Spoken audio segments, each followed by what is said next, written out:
during Victims and Survivors of Crime Week, we've been shining a light on the fact that people with intellectual disabilities are at an increased risk of being victims of crime, and particularly victims of crimes of a sexual nature, sexual abuse, assault, exploitation. One of the reasons for this increased risk is the lack of access for people with disabilities to adequate, appropriate, and accurate sexuality education.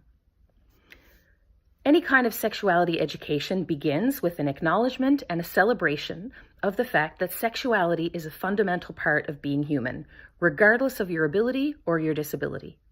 And so it follows then that if we want to support people to develop as full human beings, then we need to support their sexual development through accurate, appropriate, and adequate sexual education. And sexuality education, believe it or not, is not all about sex. It's about empowerment. Do we support people in a way that affirms their value, that helps them develop the skills and the tools they need to make and to own their own life choices?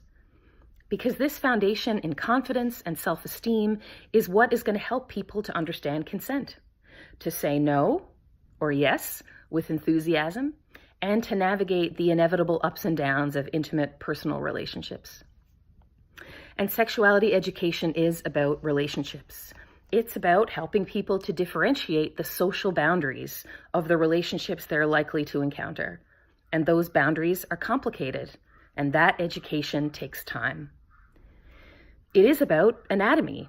It's about teaching and using the accurate names for all of our body parts, including our sexual body parts, and teaching the names and descriptions of our sexual body functions.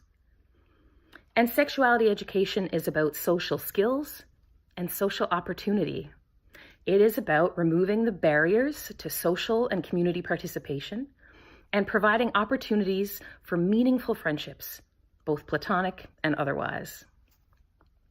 Sexuality education is complex, but there are two key factors that I would want you to remember. One is it's always better to do or to say something than to do or say nothing. Sexuality needs to be acknowledged and affirmed.